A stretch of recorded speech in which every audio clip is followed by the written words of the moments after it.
Hi, everyone. We'll give a couple of minutes before we begin the webinar.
Hello. Just give it a couple of minutes more. We're just giving it a minute or so before we start.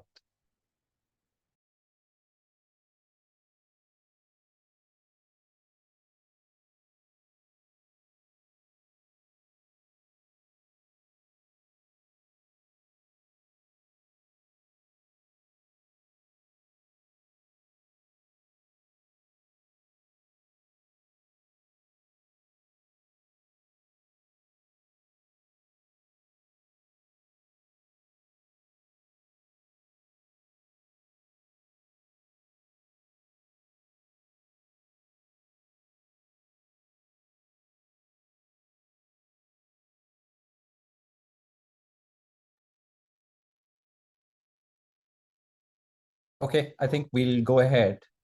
Hi, everyone. Good evening.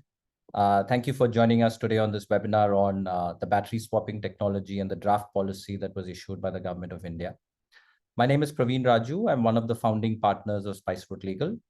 I lead the corporate practice group and the alternate energy, sustainability, and mobility practice. Before we start, let me give you a quick introduction to the firm and panelists on this webinar. Spiceroot Legal is a full-service law firm with pan-India presence. We have a team of close to 100 lawyers across 5 cities. One of the sectors that we focus on is alternate energy, sustainability, and mobility. Our clients range across the spectrum, from solar to wind to hydrogen to EV manufacturers and other service providers. I'm joined by my colleagues, Janvi and Pritika. Janvi is a senior associate and Pritika is an associate with the firm. Both Janvi and Pritika are part of the corporate practice group and focus specifically on the alternate energy, sustainability, and mobility sector. Over the last few years, our clientele in this sector has seen a marked change from the usual large energy players to a wide variety of clients. They include the likes of domestic and international investors who are looking at new energy, which is EV, batteries, hydrogen, etc. Domestic and foreign manufacturers, both in hydrogen and EV, and various other ancillary services, etc. Ancillary, in fact, a lot of ancillary infrastructure providers, for example, charging infrastructure, etc. And in fact, even a lot of people in the technology and service, in the commercial service space. If we look at the industry, the automotive industry is undergoing a paradigm global shift. It's trying to switch to alternate, less energy intensive choices. The Government of India has come out with multiple initiatives to achieve its committed net zero 2 emissions.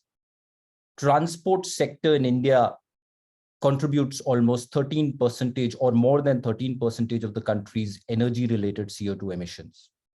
Shifting to electric vehicles could help in achieving the goal of net zero emissions. If we look at the initiatives that the government of India has taken over the last decade, I think the most common and the well-known one is the FAME policies, which is the faster adoption and manufacturing of hybrid and electric vehicles. It is India's flagship scheme, which was announced for promoting sustainable growth of electric and hybrid vehicle technology. Launched by the Department of Heavy Industries in 2015. Currently, it's in its second phase of implementation, and there is a budget allocation of over 10,000 crores for the second phase of implementation.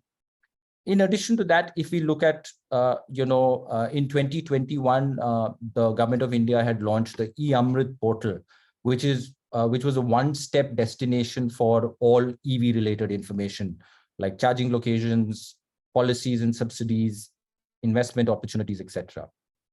There are a slew of other schemes that the government has announced as well to promote EVs in India, including the likes of the scrappage policy of ICE vehicles, the various PLI incentives for manufacturing, which includes manufacturing in the EV sector as well as the ancillary sector for EVs.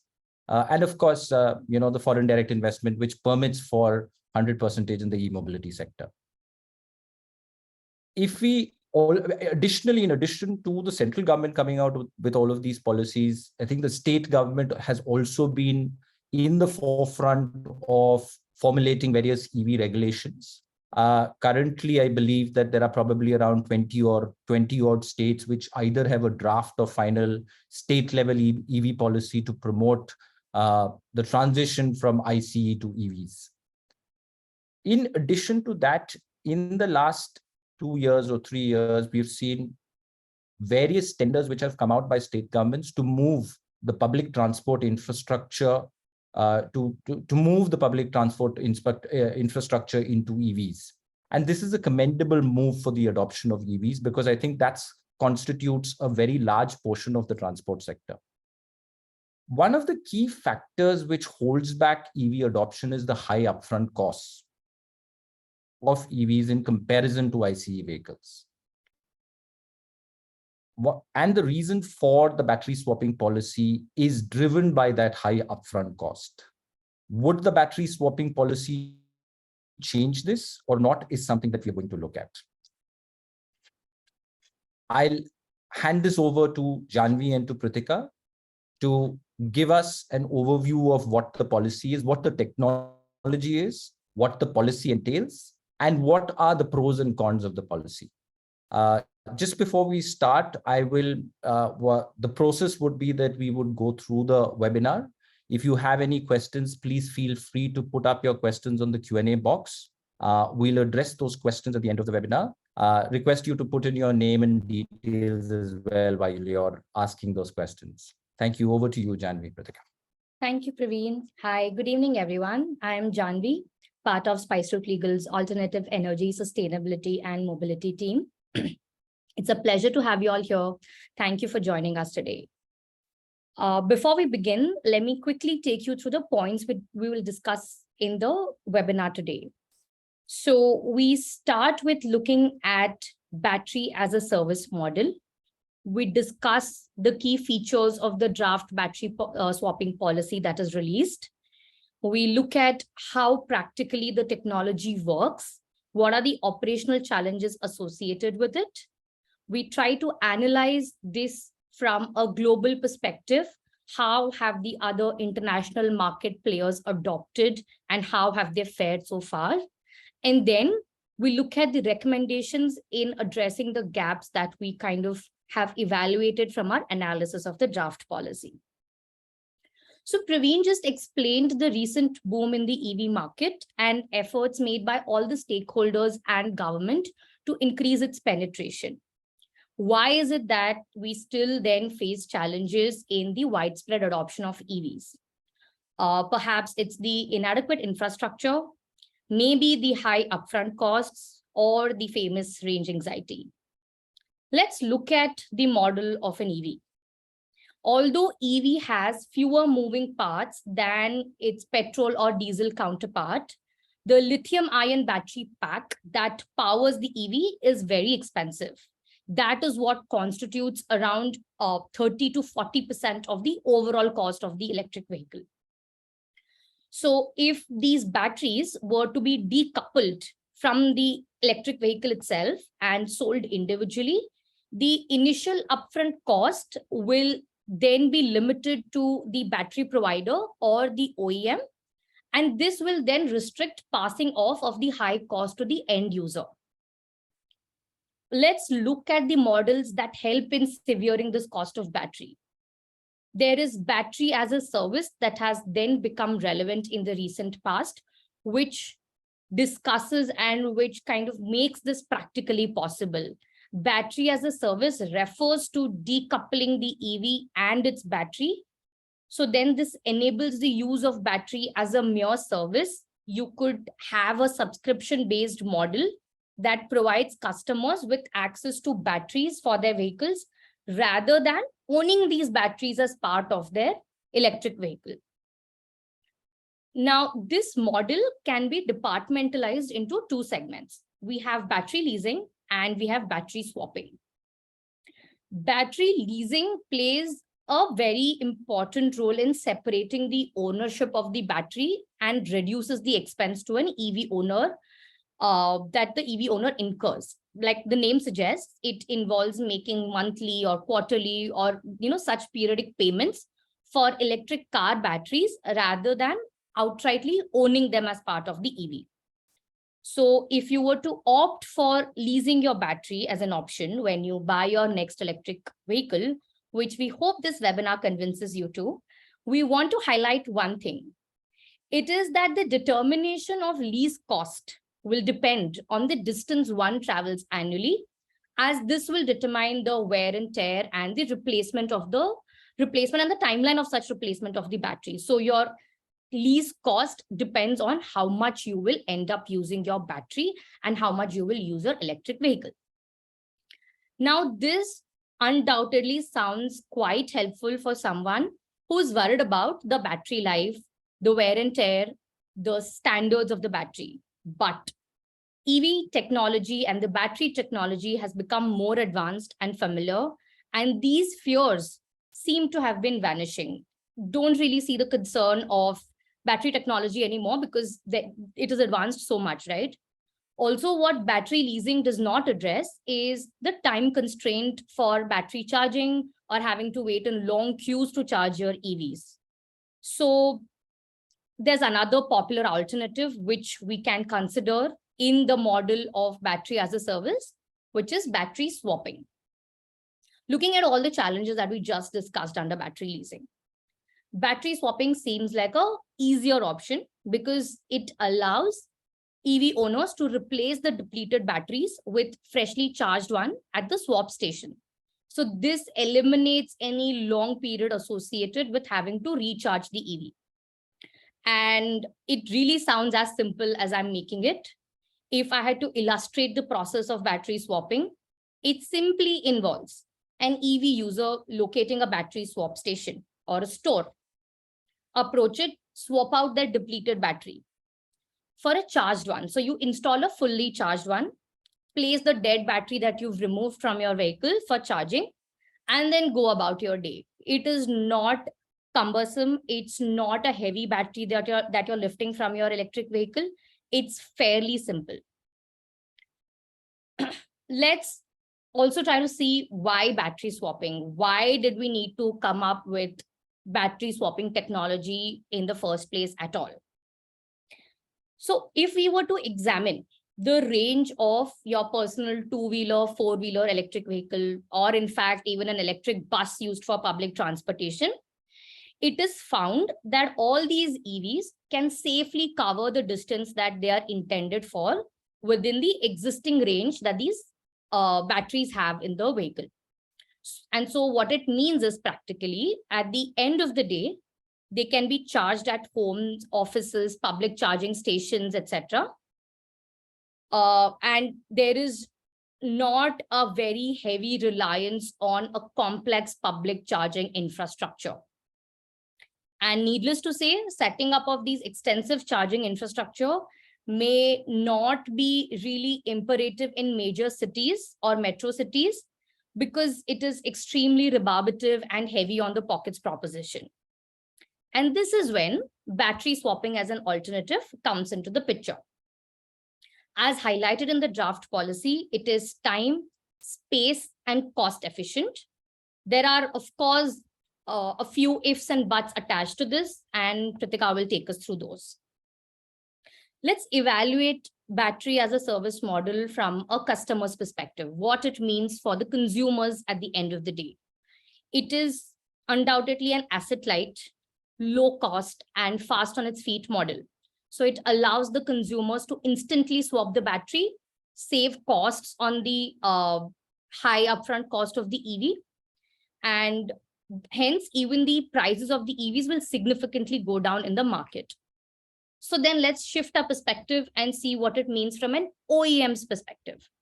This will help OEMs instantly match the prices with fossil fuel counterparts, making it an attractive proposition for the buyers, for whom undoubtedly the high price is an entry barrier. But what it also does from an OEM's perspective is in fact provide them with a unique business model to build and encourage partnerships among battery OEMs, among EV manufacturers, battery providers, and other partners. We'll come to why we're talking about this business model and this integration in the slides to come. We think it's also important to kind of take you guys through practically how this model works, because it's fairly nascent, right? What does it entail? What is a business model for a battery swapping technology? The policy identifies that this technology is on its path of development and that various business models will emerge with time. We think it really depends on the integration of various players in the battery swapping ecosystem. Why do I say that? So at one end, you have battery service providers working with the OEMs to procure and to purchase the batteries. And these batteries that are procured and purchased are then set up in the battery charge station or the battery swap station that are set up by the battery service providers. Now, you could also have these battery providers partnering with a retail store owner or a Kirana store, because they have the advantage of customer accessibility. So you could have the battery service provider integrate, communicate, and partner with the retail store owners. Currently, the way the draft policy reads, it's market agnostic. It does not identify a particular business model. But there is one interesting point to note that we figured while looking at the definition of battery charging station in the draft policy.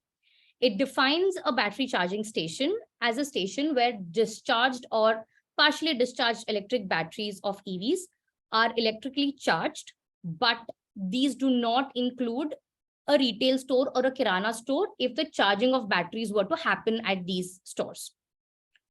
So we've attempted to kind of identify the business models based on what we've read from the draft policies, and this is what it may look like. Like I mentioned, you have battery OEMs manufacturing and supplying the batteries to the battery service providers, the battery providers. They play the key role in setting up of this battery swapping station and the technology. Once the battery provider has procured the batteries, they set up the battery charge station, they set up the battery swap stations. They will then also network with the Kirana store or retail store owners and provide the charged batteries to them. The discharged batteries that a user leaves will be collected and fully charged back at their facility. And this will keep going on. The discharged batteries will be replaced with fully charged one that the battery service provider charges at their facility. Interesting twist will occur when if the battery service provider is able to convince a Kirana store owner, depending on various factors, of course, like infrastructure, cost, etc. He's able to convince a Kirana store owner to set up a charging facility at the Kirana store. So there is a place in a store where he's able to charge these batteries as well. And the depleted ones are put by the users. Those are charged in the store, and the fresh ones and the charged ones are used by the EV users.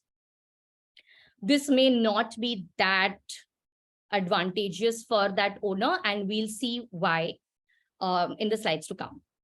Like I mentioned previously, this battery provider is expected to play a key role in managing these partnerships to ensure that the requirements of safety and performance are met. The battery provider would also be the potential point of contact, representing the ecosystem for any coordination with external stakeholders, including EV users, government agencies, etc. The policy also refers to a grievance redressal mechanism where the key point of contact is in fact going to be these battery service providers. Okay, so I've taken some time to just, go through the model of battery swapping technology, how it works, what is it practically. So let's move on with the critical bit of our webinar, which is the draft battery swapping policy and what it has to offer. If we are to look at the chronology of events, the first action that was taken by the government towards promoting battery swapping is the circular that was released on 12th August 2020, which in fact clarified that EVs could be sold without batteries. And so what you could do is, at the time of registering your electric vehicle, you would not be required to give the details of the battery because it would be sold without a battery and you could swap it later. But what we need to keep in mind is that as per Rule 126 of the Central Motor Vehicle Rules, the prototype of the EV and the battery, it may be regular or swappable. And the other system components, separate technical aspects that go along with the EV will need to be certified by the testing agency. The prototype along with the battery will need to be certified by a testing agency. Later in the budget speech of 2022-23, the finance minister announced that the government of India would come up with a battery swapping policy to develop special mobility zones for electric vehicles. In this regard, NITI Aayog held an interministerial discussion to formulate a robust and comprehensive battery swapping policy in Feb 2022, and the draft policy was released in April 2022 for comments from stakeholders. The final policy was supposed to be rolled out in August sometime, but we are still discussing the draft today, so I guess we'll keep an eye on the final one. Let me also take you guys to the key highlights of the draft policy. What does it mention? The first thing is that how would this be implemented? What is the rollout scheme of this policy? The policy aims for a phase-wise introduction for rollout of the battery swapping stations, where in phase 1, the concentration is on metropolitan cities having population of more than 40 lakhs. Phase 2 aims at implementing this technology in cities which have population of more than 5 lakhs. The Bureau of Energy Efficiency, the central nodal agency responsible for the rollout of EV public charging infrastructure, is in fact responsible for implementation of battery swapping technology as well. And it is also understood that Foxconn Group from Taiwan is currently in talks with the central government for implementation of this across India. Let's look at the second key point that the draft policy addresses, which is interoperability. This is by far one of the most important features of the policy, which needs to be evaluated for smooth adoption of the technology. Let me break this down. Let me break down this issue of interoperability for you guys. Since the model is based on different batteries, swapping different batteries in the EV, all components in this ecosystem of an electric vehicle should be able to operate smoothly when integrated with each other. It's not just your battery and the model of the vehicle, right? There are other electric vehicle supply equipment, which is your charging dock, related equipment, software, and other communication protocol that supply electric power to the battery when it is plugged into the charging station. So phase one of this interoperability is the compatibility of the fixed or swappable EV battery with the EVSE, the electric vehicle supply equipment that we just discussed. This phase is referred to as the during EV charging phase.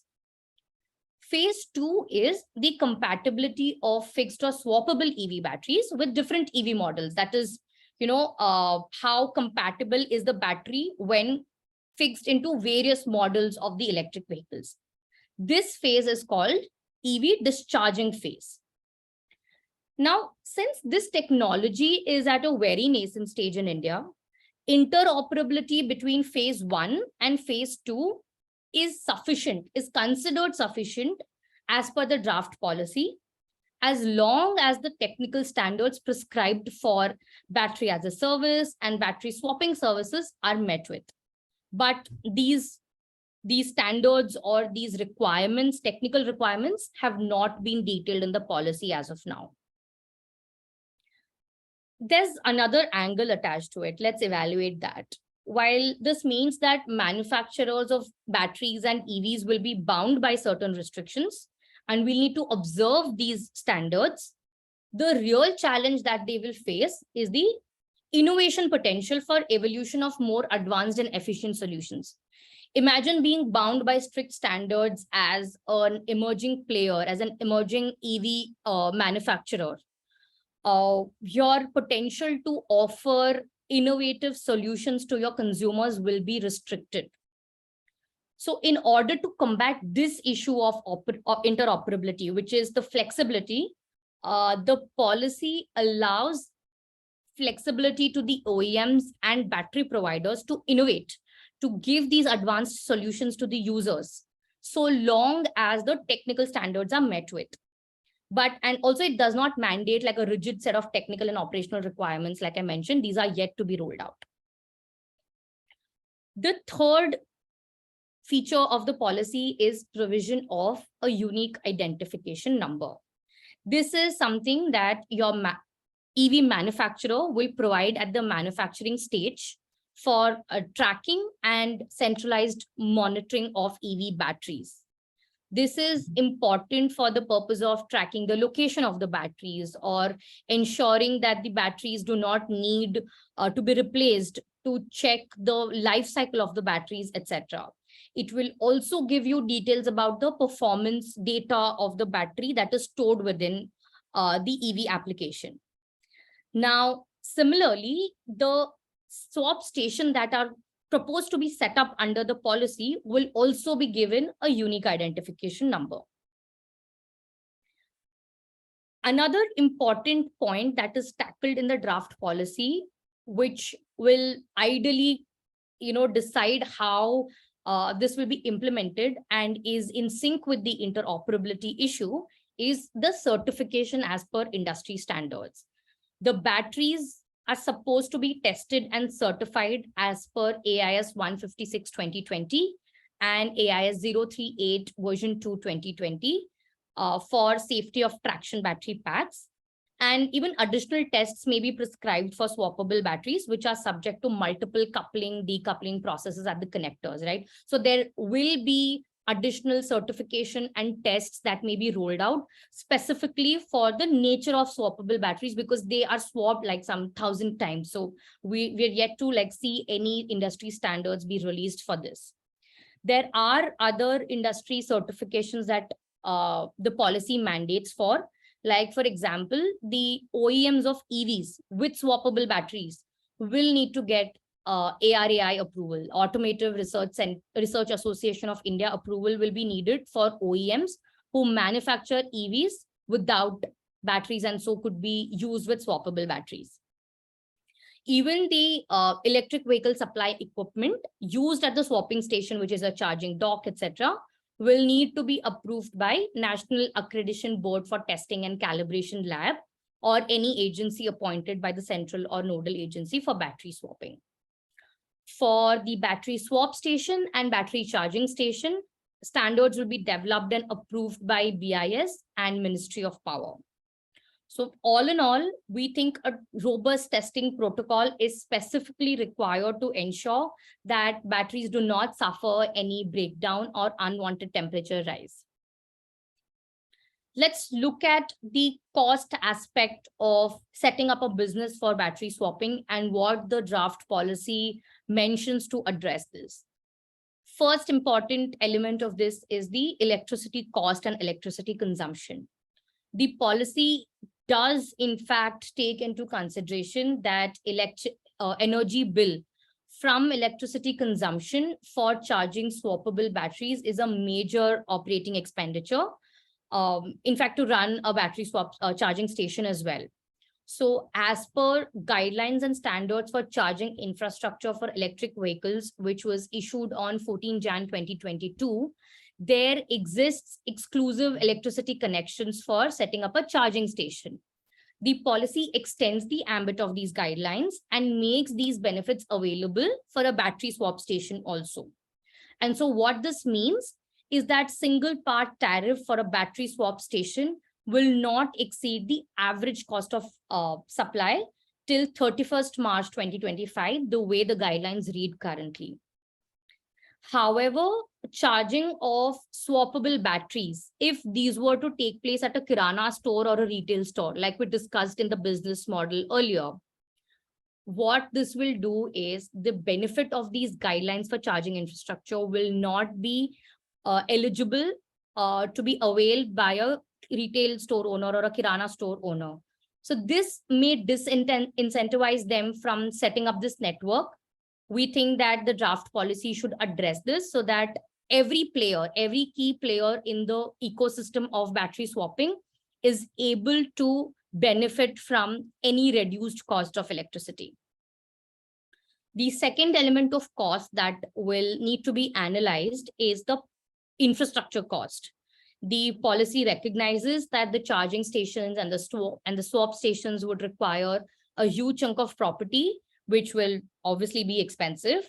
So the policy suggests that the public sharing infrastructure on a revenue sharing model should be introduced by the government. Now, what are the subsidies and incentives that are made available to kind of deal with and tackle the high cost element? The policy proposes demand-based incentives where the size of the incentive would depend on the kilowatt per hour rating of the battery and the compatibility with EVs. This incentive scheme would also include subsidies which will be linked to the UIN so that double dipping of incentives is avoided. It also kind of aims at granting these subsidies for players who sign a minimum contract duration agreement so that it ensures continuous and long-term battery swapping services after having qualified for the subsidies. We think that these subsidies may either be introduced by amending the existing schemes or by introducing a new scheme altogether. The other important link for subsidies and incentives is that it sets a linkage to the standard or the quality of batteries that are manufactured. So then that promotes generation and availability of high quality batteries in the market and eligibility for incentives. In terms of GST, currently the rates of GST are relatively high when it comes to lithium-ion batteries and EVSEs, which are at 18% and 5% respectively. So the policy has made a recommendation for appropriate reduction in the future GST rates to the GST Council. A very unique proposition in the draft policy is for the reuse of batteries. It's very interesting. So the policy emphasizes the reuse of batteries after their end life. There may be BIS or other relevant organizations that will develop these regulations and standards for minimum battery performance and durability requirements for the reuse and repurpose of these batteries. So, but these are yet to be rolled out. But the Ministry of Environment, Forests and Climate Change has recently notified the battery waste management rules to ensure environmentally sound management of battery waste. This is to ensure the safety of consumers as well as environment is adequately protected while disposing the battery wastes. Lastly, one important feature of what the draft policy addresses for the benefit of the players is the single window portal. It envisages in setting up a single window portal to facilitate submission of all required documents by the battery swapping providers, issuing trade licenses for battery swapping businesses, approving the allocation of public land for installation of swap stations, grant of electricity, etc. So this will, ease out the process that a battery swap provider will need to endure while setting up their businesses. I've briefly introduced you to the key points that we've identified from the draft policy. Pritika will take over from now and identify how the advantages of the technology itself plays out in this policy and what are some of the challenges that we will need to keep in mind for practical implementation of the same. Thank you, Janvi. Hi, everyone. Good evening. I'm Pritika. I'm a part of the corporate alternative energy and e-mobility team at SpiceRoute Legal. It's a pleasure to be here and speaking on this topic that has gained a lot of traction in the last 1 year. From the highlights that Janvi just mentioned, it is clear that the government of India is trying to introduce this battery swapping policy and the interoperability standards, aiming to improve the overall efficiency of setting up a battery swapping ecosystem in India. Well, this is a great step forward to sort of revolutionize the Indian EV market. Does it really address all the concerns? Let's try and analyze the advantages that the policy offers, as well as the gaps that need to be addressed and questioned to make this draft policy more effective and truly practical. Let's start with one of the biggest hurdles that EV has for its widespread adoption, which is the high upfront costs. As mentioned earlier multiple times, the battery accounts for 30 to 40% cost of the overall EV. Now, what the swap system does is it decouples this most expensive part from the electric vehicle, and the manufacturers and the battery operators can sell these two parts separately. Now, in this scenario, what ends up happening is that the ownership is no longer with the consumer. Due to the shift in the ownership, what consumers can do is select the plans based on their convenience. Let's say I want to make payments on a monthly, quarterly, or on an annual basis. I can select a service provider who's providing me with these various plans and cater to my needs accordingly. I could also look at the batteries based on my travel frequencies and distances that I travel. Let's say I don't travel a lot. I commute only from my home to my workplace. I probably require a lower energy battery, and I would probably go to a service provider who is selling me a low range battery as compared to a high range battery that would come in an electric vehicle inbuilt. So I would be paying much lesser as compared to the original cost. This basically what it ends up doing is that the battery swapping policy makes this battery a variable cost and ends up reducing the overall cost dramatically. However, it's very important to note that while from a consumer perspective, this is great, the manufacturers may not necessarily see the benefits of reduced costs. Obviously, this is apart from all the subsidies and the incentives that are already given in the policy. Let's see why this is so. Now, in order to sort of set up a fully established battery swapping ecosystem, you need to produce multiple batteries. For an electric vehicle on road, you need to produce at least 1.5 to 2 battery packs, one in the vehicle itself. And in case the battery gets discharged, there needs to be one available in the swap system. This kind of seems cost intensive, right? Now, let's also look at what makes up these batteries. Most of the electric vehicles are composed of lithium and cobalt. Now, let's see why this might pose as a problem. Extraction of lithium poses huge environmental concerns, one of them being the disposal. How usual batteries are disposed is they're taken to a factory, there are machines that crush these batteries, and then they're disposed of. However, lithium batteries are highly inflammable in nature, so you need to dismantle these batteries by your hand, and even while doing so, there's a chance of combustion.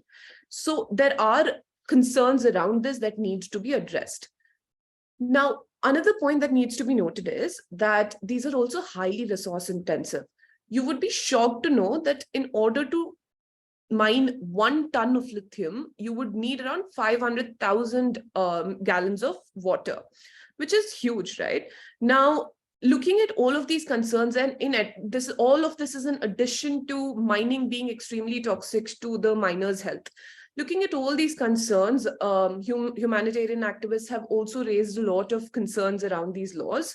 And due to the skepticism around mining laws, and generally because of how resource intensive it is, the supply chain for lithium and other materials that make up the battery may face disruption in the future. Now, if this happens, prices are only likely to go up, and battery production can prove to be very cost and resource intensive in nature. One of the points that I had mentioned earlier was on ownership. Now, let's see how this will play out. It's a very general tendency for you to take care of the things that you own in a much better fashion as compared to things that you've taken on rent or lease. As these batteries are used by various consumers multiple number of times, the degradation rate is going to be massive. Now, this can be attributed to various factors, starting from age to the quality, to the kind of roads that each consumer is taking, to the frequency of the number of times that they're taking their electric vehicle on the roads, etc. Now, the manufacturers need to keep all of these considerations in mind while they're actually producing the battery. However, while we're critically analyzing this, it's also important to note that battery swapping policy is something which is extremely promising in the Indian EV market. In addition to cutting down the overall electric vehicle costs, it also helps the user to save a lot of time. Now, let's try to compare it against the general charging infrastructure that's available right now. In order for you to go and charge your EV in, let's say, a mall or anywhere outside, what you would have to do is go to this charging station, and let's say somebody's already charging their electric vehicle there. You'll have to wait in the queue. Or even, let's say, even if you have your charging infrastructure available at home, these standard charging infrastructure take up to 2 to 3 hours of a consumer's time every day to charge the battery to 100%. As against battery swapping, which literally takes only about 2 to 3 minutes. Now, for service providers, it resolves the cost of location challenges and also of setting up these EV charging stations. Therefore, it's very important to deploy advanced EV battery swapping solutions at cost-effective prices. Now, in order for a battery swapping system to fully work, the issue of interoperability needs to be addressed. As highlighted by Janvi earlier, the policy does aim to combat this issue of interoperability. The policy has allowed flexibility and innovation to manufacturers in order to promote this policy. However, there are some technical and operational standards that need to be met, which are yet to be rolled out, and we're waiting for them. However, what we need to understand is that compatibility in general is a very absolute essential feature for technology to succeed as a dominant trend in the market. Now, let's take ICE vehicles, for example, right? Imagine a situation where there was each brand manufacturer had different substitutes for fuel, not just limited to petrol and diesel. It would obviously be difficult for each consumer to access the fuel for their vehicles. Therefore, if there is no standardization, widespread adoption of electric vehicles would get very, very difficult. It is therefore very important to examine interchangeable battery packs that will be compatible with all the electric vehicles that are being manufactured.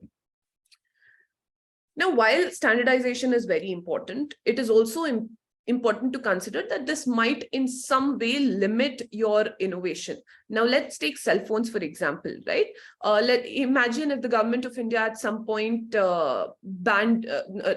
told all the cell phone battery manufacturers to sort of standardize their manufacturing capabilities. Maybe we won't be in a position where we have such fast charging infrastructure for our cell phones. So therefore, all of these points need to be considered very critically, and the technical specifications and operations that the final policy will bring out needs to consider that enough innovation and flexibility needs to be given to the manufacturers. Another point that Janvi mentioned was that now the electric vehicle and the battery can be registered separately. What needs to be taken into consideration is that the current regulatory framework in India caters for registration of the normal general batteries and not the swappable batteries.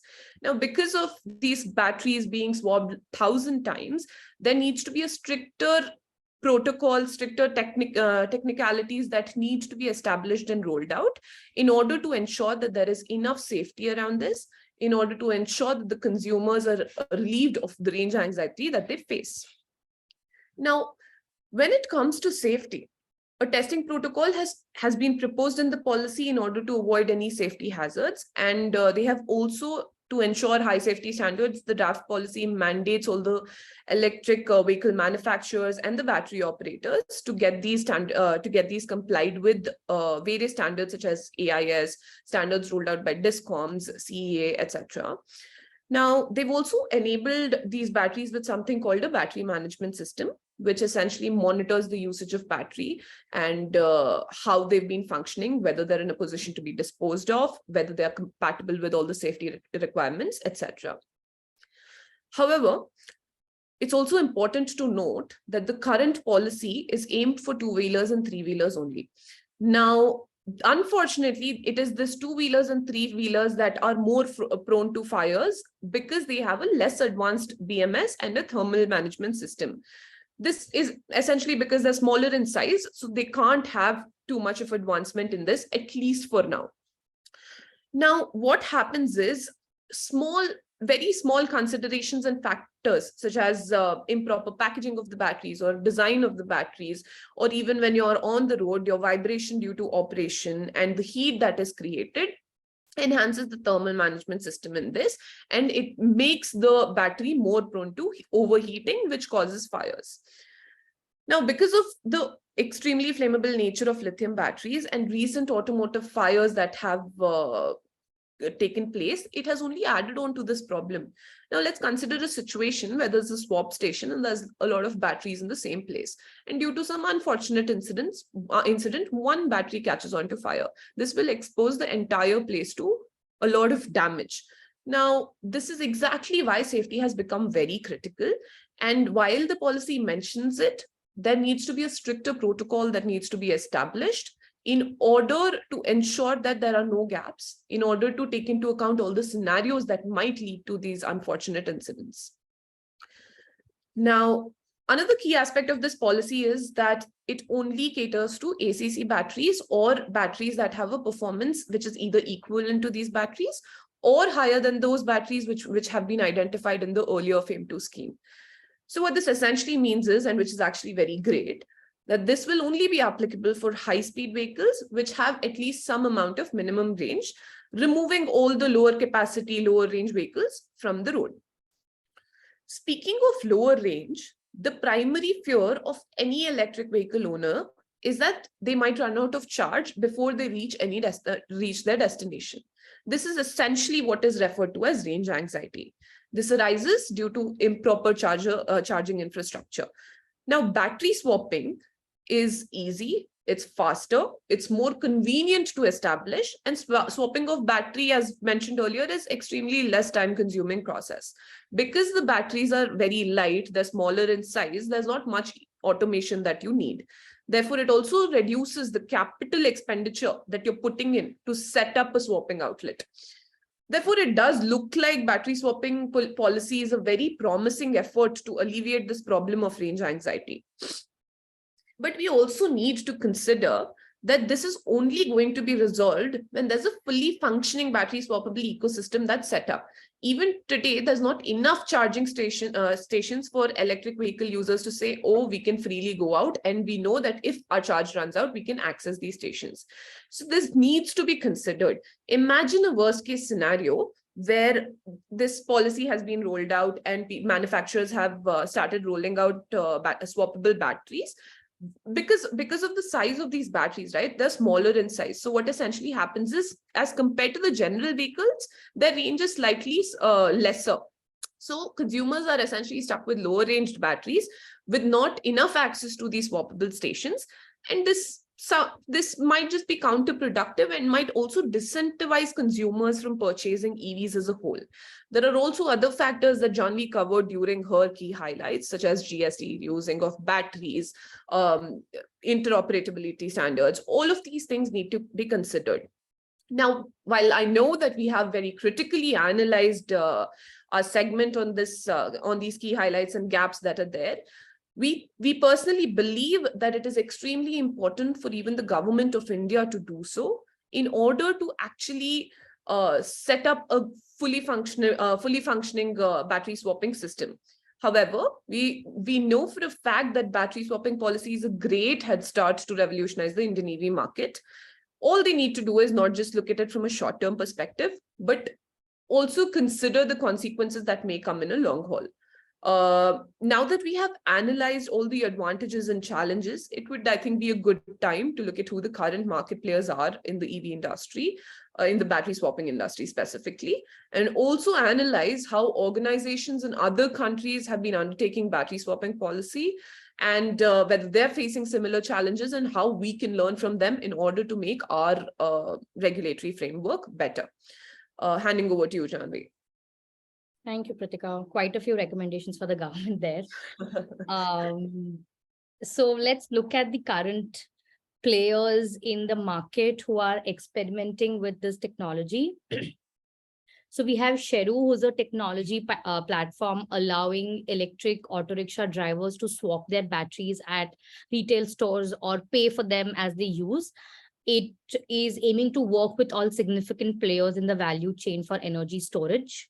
There's Battery Smart, who recently completed a 25 million fundraising round led by Tiger Global.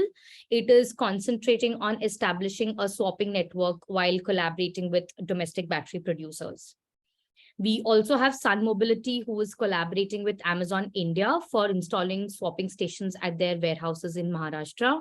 There is Bounce Infinity, who has recently struck a strategic partnership with Greaves Retail to set up a battery swap stations for Greaves Ampere two-wheeler scooters. Ola Electric has set up battery swapping stations for 2- and 3-wheelers in Delhi in partnership with Discoms, BSES Yamuna, and BSES Rajdhani. There's also a New Delhi-based startup called Lithium Power, who's rapidly establishing themselves as providers of swapping solutions for both electric 2-wheeler and 3-wheeler vehicles. There is the Japanese giant Honda Motor, which currently does not sell EVs in India, but has announced that it will provide battery swapping services for electric 3-wheelers in Bangalore before rapidly moving on to the other significant cities in the nation. Let's also look at a few examples in the 4-wheeler EV space who have attempted battery swapping technology, and let's see how they fared. A Better Place was an infrastructure company providing battery charging stations and battery swapping for electric vehicles. It unfortunately filed for bankruptcy in 2013. But the company left its mark in the EV field and is considered to be way ahead of their time, because they envisaged battery swapping as a technology to be implemented widely, but quite a few things didn't work well in their favor. For example, they had overly optimistic forecasts. They had ambitious expansion plans. They had announced that they would enter Denmark and then expand into Australia and Hawaii. But their business plans and expansion plans were not compatible with the geographic locations and their market scenario at that point in time. And also because their business model was dependent on licensing their technology rather than manufacturing their own vehicles, it remained dependent on these third-party manufacturing partners. And these third-party partners did not believe in the battery swapping technology and with the replaceable battery technology. And so that kind of led to a lot of losses. What they also did not see coming and hitting them hard was the high fixed and investment costs. They had initially, I think, estimated about $500,000 for installing each swap station, but practically it ended up costing them around 2 million USD for each swap station. And like we discussed, this extremely capital intensive expense is one of the biggest burdens that market players will face. This is exactly what put some burden on Better Place's cash flow and expansion plans. Now, similarly, Tesla back in 2013 also demonstrated a battery swap system on one of their models. The technology seemed to work well initially. However, the idea was quickly dropped by the Tesla owners because they gradually lost interest due to the high prices of the swappable batteries. And they also believed that battery is such an integral and such an important part of their electric vehicle. So they didn't mind, they didn't kind of, agree with the swappable battery solution as such. They thought that whatever batteries installed initially as part of the EV is what needs to be continued. And Tesla also very quickly came up with super fast charging technology. So then as a company, instead of focusing and developing the swap solution, Tesla started focusing on the super fast charging solutions. But not all passenger EV brands have given up on battery swapping solution just yet. A couple of Chinese companies are still investing in this space. One of them being NIO. They installed their 700th battery swap station in China. And as of beginning of 2022, they installed their first swap station in Europe. Their swap station claim about like a 3-minute stop for each swap. In USA, a startup called Ample is working on the battery swapping services. It takes a very different approach by making its own modular battery that can replace the OEM battery, which eliminates the compatibility issue to a large extent. Now, in terms of other countries having to embrace this technology, China has been very proactive in the energy segment. It has announced the New Energy Vehicle Industry Development Plan 2021 to 2035, with an aim to ensure the development of the new energy vehicle industry. To some extent, we believe that the manufacturers in China have been able to manage the interoperability issue to some extent, but then, with absence of strict technical standards, this will continue to be a major challenge. In Japan, there is an aim to shift to 100% EV by 2050. It seems slightly challenging as of now, though. But OEMs in Japan like Ineos, Honda, Kawasaki, Suzuki, Yamaha have established a new company called Gachako to ensure production of swappable batteries that meet the industry standards and set up an effective replacement system for swapping batteries. And the aim that this collaboration has is to manufacture mutual use swappable batteries that can be swapped into the two-wheeler segment produced by all these OEMs that I just mentioned. Now, from an Indian scenario, although the draft policy is a progressive move, what it will need is the support of state governments and substantial funding to implement the policy in second and third tier cities that are smaller, denser, and more populated. Also, like we discussed, government has not come up with technical standards, which becomes the most important factor to tackle with in terms of manufacturing, in terms of having to make so many batteries and EVs with swappable batteries being available in the market. What we'll need to do is see a lot of efforts and initiatives come from the government of India to promote and to actually implement this from a manufacturer's perspective. Now, like Pritika mentioned, there are a few recommendations that we have, and we'd like to list a few of those after having looked at the highlights of the policy, what it means, and what it is missing. One is, of course, there are these gaps that we've looked at. There were like interoperability issues, high GST, there are supply chain constraints currently, there is high electricity cost, etc., which are not exhaustively dealt with in the policy. So it is important that the policy resolve these gaps to ensure that it is actually benefiting the interested parties. Now, from a business model perspective, while I mentioned that the policy is currently business model agnostic, what it also does is encourage industry collaboration, but competition concerns can arise in future if the vehicle manufacturer and a battery OEM or a battery manufacturer integrate for swapping of batteries and force the customers to only purchase these batteries. There could be these anti-competitive activities concern that can arise with the increased promotion of integration between the market players.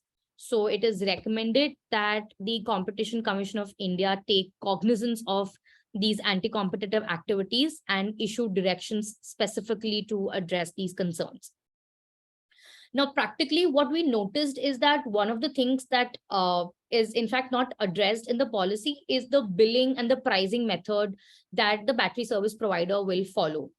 And as an example, if I was on the road with my electric two-wheeler and say I have about 30% charge left in my battery, and I notice a swap station and I approach it and I swap it out for a fully charged one, where is the infrastructure for calculating the remaining 30% battery swapped for a fully charged one? And how is this going to be calculated? I think the policy should address this concern and provide for an infrastructure to be installed by battery as a service companies for charging appropriately based on the kilowatt hour used by the battery.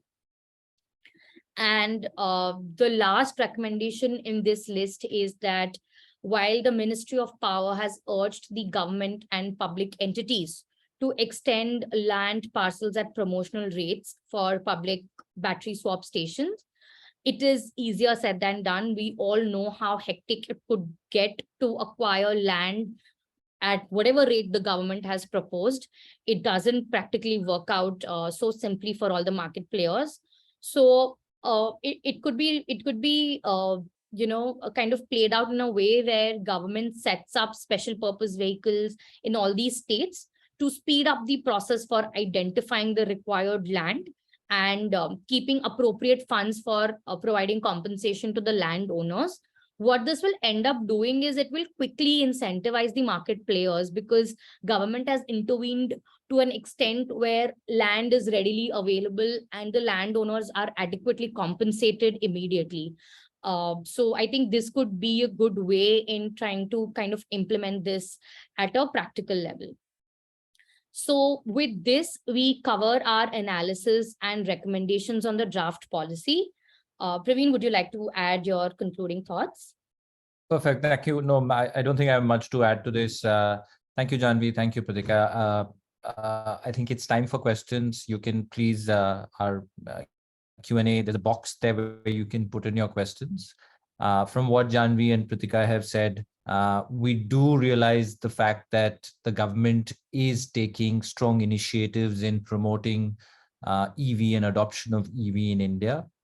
The success of a battery as a service model will depend largely on, whether all of these issues can be tackled. I believe the industry representatives and stakeholders have provided all or most of these comments to the ministry. Hopefully, we are able to see, even if there's when there's a final policy which comes along, I hope most of these, if not all, are resolved.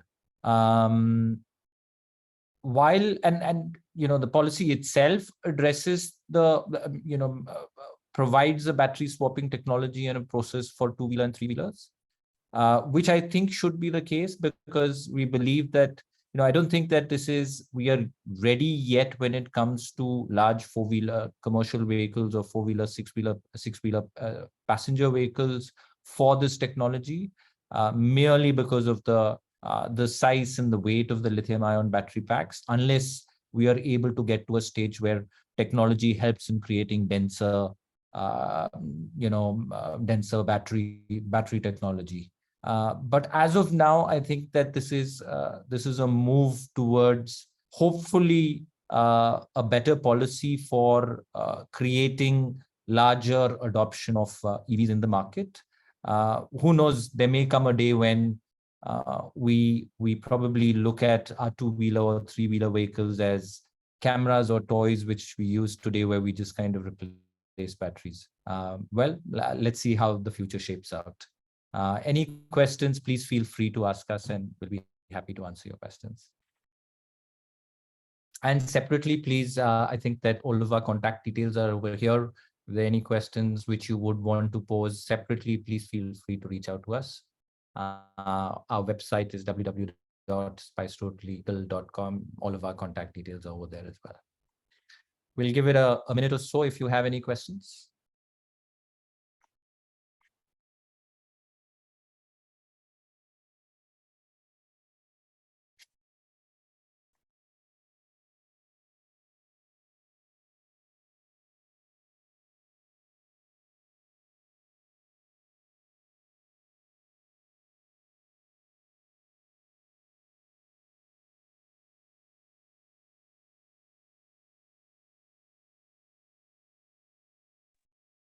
Hi, Yogesh, I think you have something. You want to just put something onto the Q&A box?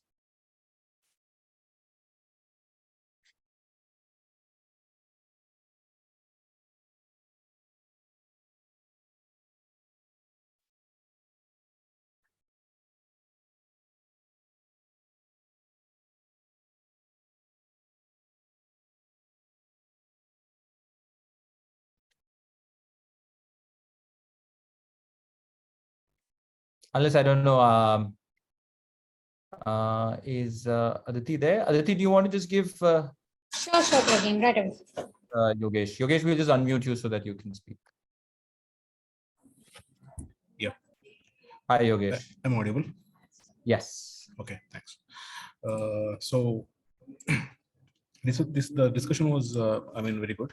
It was about the swapping of the batteries, but what happens to the end of the battery life cycle? That's a question which is not covered under these regulations, and maybe we have to look at the Pollution Control Board's regulations or the battery waste management rules also. So, I mean, what prevents the government from having one particular one portal for handling all these rules on batteries?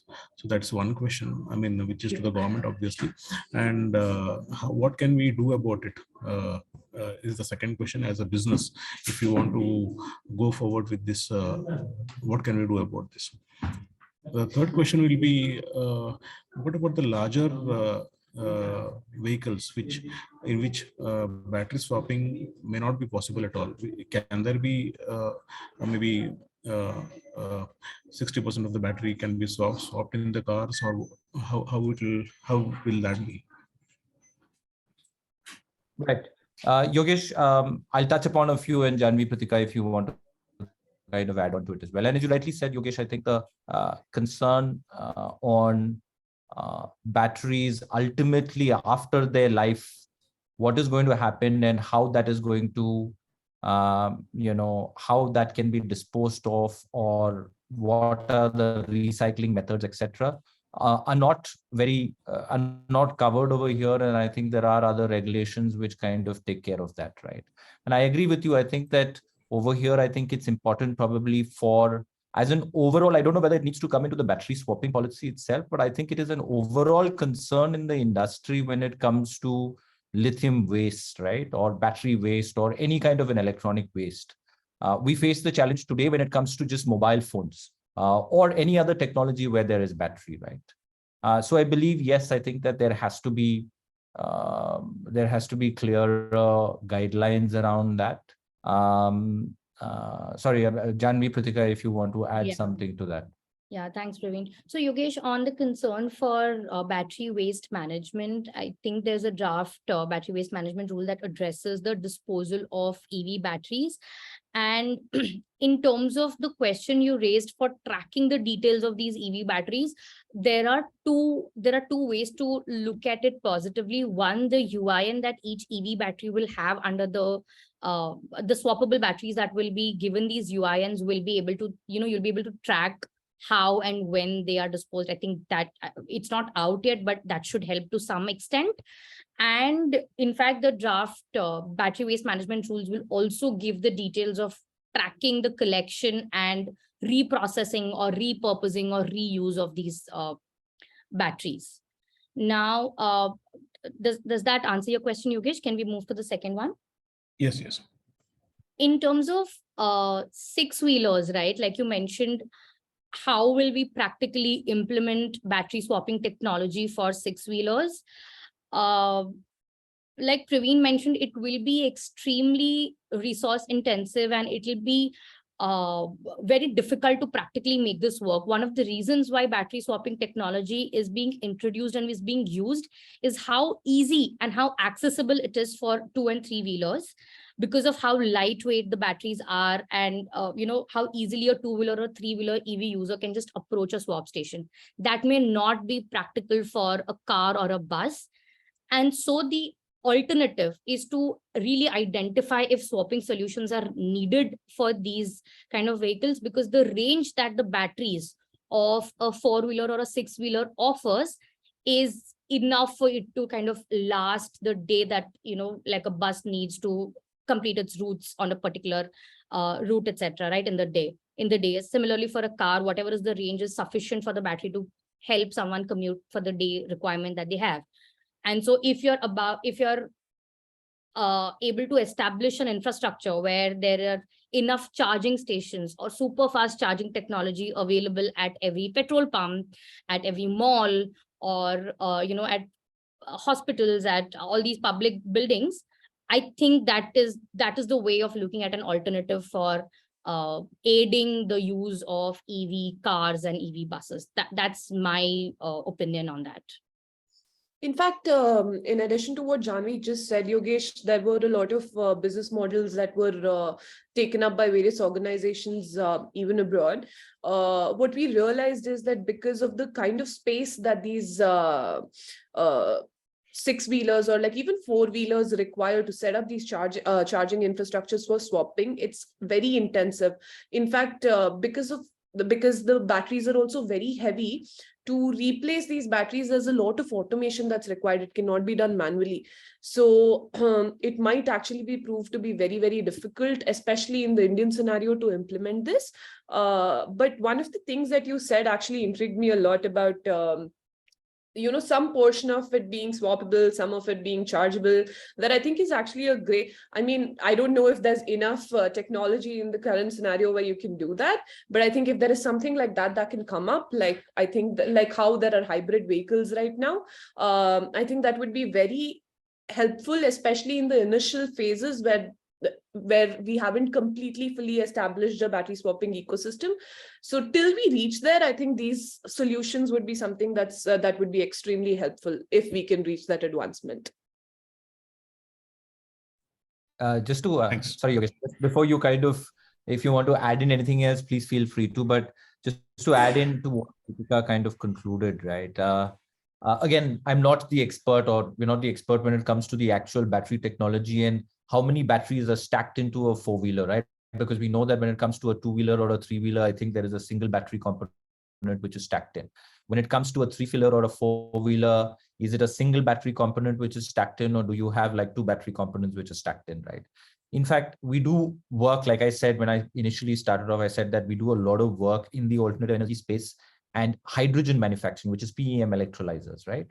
So there are manufacturers that we work with who do PEM electrolyzer manufacturing, and it is a stack technology, right? Which is, you could have 10 kilowatt of energy produced through the same set of this thing with 20 stacks, 20 of those components. The same technology, all you need to do is you build the stack, you just stack up more, and you kind of create 100 more, and you're able to kind of create 100 kilowatt capacity hydrogen manufacturing PEM electrolyzer.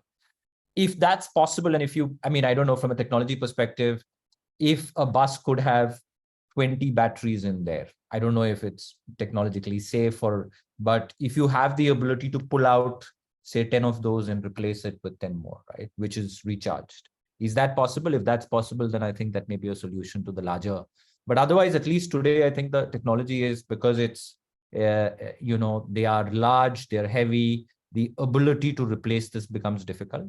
And in fact, like I mentioned earlier as well, I think when we were talking to the four-wheeler German manufacturer sometime in early 2021 about how they want to kind of consider, there's a four-wheeler manufacturer who wanted to consider battery swapping. So I think four-wheelers are already thinking about it, right? At least the big manufacturers are already thinking about what is the mechanism to do it. The question again comes up as to, do you create that, will you be able to create that network of battery swapping service providers? Can one OEM just do it with, just with a dealer over here in India? May be difficult. You may need to create that infrastructure. So those are the challenges that probably the larger vehicle where OEMs will face. Thanks, Praveen. Thanks, everyone. Thank you. Anybody else? Any other questions?